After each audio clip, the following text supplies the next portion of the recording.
कहानी की शुरुआत में जंगल के बीच हम मार्टिना नाम की एक औरत को देखते हैं जो कि अपनी कार में बैठकर कहीं जा रही होती है। दरअसल वो अपने फ्रेंड्स ह्यूगो और लूसी के साथ एक फॉरेस्ट होम में जा रही थी। ये जगह ह्यूगो और लूसी की ही थी और वो तीनों यहाँ पर शिकार करने और एंजॉय करने जा रहे थे। उन्होंने प्लान किया था कि वो रोज एक जानवर का शिकार करेंगे और उसका टेस्टी खाना बनाकर पार्टी करेंगे। वहाँ पहुँचते ही लूसी थक जाती है और ह्यूगो से कहती है कि पास ही में एक पब है, चलो वहाँ जाकर हम खुद को रिलैक्स करते हैं। इस पर ह्यूगो भी मान जाता है और वो मार्टिना से कहते हैं कि तुम घर को लॉक करके यहाँ पर आराम से रहो, हम सुबह तक वापस आ जाएंगे। जिसके बाद वो वहाँ से चले जाते हैं। लेकिन अगली सुबह भी जब वो वापस नहीं लौटते तो मार्टिना उन्हें ढूंढने लगती है। जिसके बाद वो पहाड़ों के बीच से होते हुए एक गांव की तरफ जाने लगती है। वहीं ह्यूगो और लूसी का पालतू कुत्ता भी उसके साथ ही चल रहा था। तभी अचानक वो कुत्ता भौंकने लगता है और वहीं पर रुक जाता है। फिर जब मार्टिना आगे बढ़ती है तो वो किसी चीज से टकरा जाती है। वो ये देखकर हैरान थी कि वहाँ पर तो कुछ भी नहीं था, तो उसे आखिर रोक क्या रहा है। वो ऊपर हाथ लगाती है, उसे पता चलता है कि उस जगह पर एक इनविजिबल दीवार है जो किसी को दिखाई नहीं देती, लेकिन वो बहुत मजबूत है। अब मार्टिना बहुत कोशिश करती है, लेकिन ना तो वो उसे तोड़ सकती थी और ना ही उसे पार कर सकती थी। अब कुछ देर दम लगाने के बाद वो वहीं थक कर बैठ जाती है। जिसके थोड़ी देर बाद वो फिर कोशिश करती है, लेकिन नाकामयाब रहती है। कुछ घंटों बाद वो घर वापस जाने का फैसला करती है और कुत्ते को लेकर वहाँ से जाने लगती है। अगले दिन सुबह वो फिर से उसी जगह पर जाती है, ये देखने के लिए कि कहीं ये उसका भ्रम तो नहीं था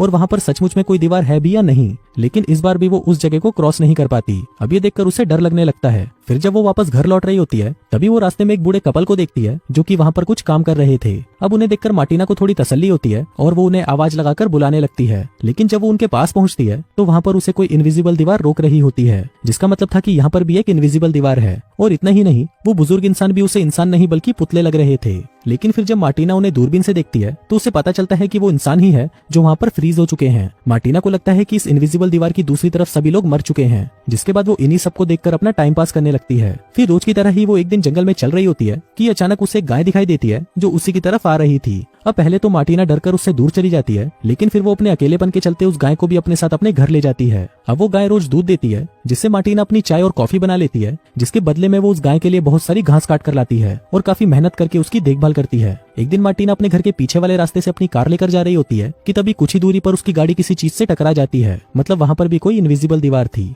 वहीं से 20 फीट की दूरी पर एक और कार भी ऐसे ही खड़ी हुई थी, जिससे मार्टिना अंदाजा लगाती है कि इस दीवार की थिकनेस लगभग 20 फुट है। अब उसके लिए इम्पॉसिबल था कि कैसे उस दीवार को तोड़ा या हटाया जाए, जिसे वो दिखाई तक नहीं दे रही थी। उसे तो ये भी पता नहीं था कि ये दीवार कहाँ शुरू होती है और कहाँ खत्म। अब ये देखकर मार्टिना मायूस हो जाती है कि वो कभी भी इसे क्रॉस नहीं कर पाएगी। जिसके बाद वो वापस घर लौट आती है। अब वहीं पर ही बस जाने के अलावा मार्टिना को और कोई रास्ता समझ नहीं आता, इसलिए वो सर्दी आने से पहले ही अपनी और गाय की जरूरत की सारी चीजें इकट्ठा करके अपने घर में रख लेती है। साथ ही वो चूल्हे के लिए भी ढेर सारी लकड़ियां इकट्ठा कर लेती है। अब यहाँ पर रहकर उसने आलू और कई तरह की सब्जियां भी उगा ली थी, जिन्हें काटकर वो अगले 6 महीने तक के खाने का इंतजाम कर लेती है। फिर एक दिन वहाँ पर एक बिल्ली आ जाती है और मार्टिना उसे भी अपने घर में रख लेती है। लेकिन उसका सच्चा दोस्त अभी भी उसका कुत्ता ही था, जिसे वो बहुत प्यार करती थी। मार्टिना कभी कभी जंगल में जाकर शिकार भी किया करती थी। पहले ही दिन वो हिरण का शिकार करने की कोशिश करती है, लेकिन वो ठीक से निशाना नहीं लगा पाती और वापस घर लौट आती है। अगले दिन वो फिर से शिकार पर जाती है, लेकिन इस बार उसका निशाना नहीं चूकता। वो मरे हुए हिरण को अपने घर ले आती है, जिसके बाद वो उसे काटकर और पकाकर खा जाती है। फिर अगले दिन वो एक पहाड़ के ऊपर पहुंचती है, जहाँ इतने खूबसूरत से आसमान को देखकर वो प्रकृति की सुंदरता में खो जाती है और वहीं पर सो जाती है। फिर जब वो घर लौटती है तो उसे पता चलता है कि उस बिल्ली ने बच्चा दे दिया है।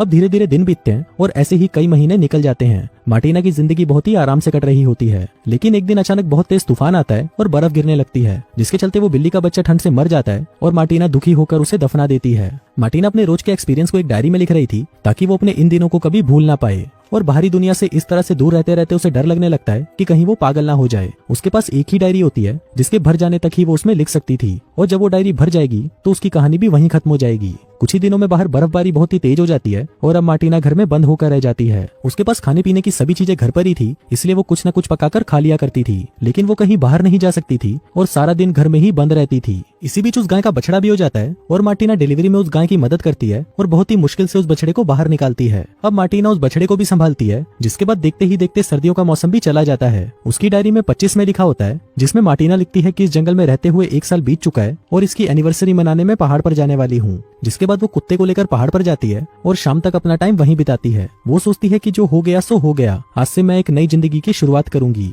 जिसे सोचकर वो घर लौटती है और अब वो पहले जैसी मायूस नहीं होती। जिसके बाद वो अपनी डायरी को पढ़ने लगती है। अब और वक्त बीतता है और कई साल गुजर जाते हैं, जिसके बाद एक बार फिर से सर्दियों का मौसम आता है और मार्टिना उसका सामना आसानी से कर लेती है। फिर बसंत का मौसम आता है, जहाँ मार्टिना एक सफेद कौवे को देखती है, जो कि थोड़ा घबराया हुआ था क्योंकि बाकी के काले कौवे उसे भगा रहे थे। उसे देखकर मार्टिना को लगता है कि ये कौवा भी मेरी तरह है, जो कि जंगल में अकेला है और बाकी लोगों से उसका कोई संबंध नहीं। लेकिन फिर भी वो घबरा कर भागा नहीं, बल्कि उसने अपनी जिंदगी के असली मकसद को समझा और उसे खुशी खुशी अपनाया। अब उस कौवे में अपने आप को देखकर मार्टिना को उससे हमदर्दी होने लगती है। वो उस कौवे को खाना देती है और कुछ दिन यूं ही बीत जाते हैं। अब मार्टिना धीरे धीरे अपनी पुरानी जिंदगी भूलने लगी थी। एक दिन वो अपने कुत्ते के साथ पहाड़ से लौट रही थी, लेकिन जब वो नीचे जाती है तो वो ये देखकर शॉक्ड हो जाती है कि एक पागल आदमी उसके गाय के बछड़े का सिर काट रहा होता है। उस आदमी को देखकर लग रहा था कि शायद वो भी मार्टिना की तरह ही उन दीवारों के बीच में फंस गया था, लेकिन वो मार्टिना जैसा सुलझा हुआ आदमी नहीं था, बल्कि वो यहाँ पर अकेले रह रहकर पागल हो चुका था। अब उस आदमी को ये सब करता देख मार्टिना बहुत डर जाती है और वहाँ से भागने लगती है। तभी उसका कुत्ता उस आदमी पर अटैक करने लगता है, लेकिन वो आदमी उसे भी मार देता है। अभी देखकर मार्टिना पीछे के दरवाजे से घर में जाती है और अपनी बंदूक लेकर आती है,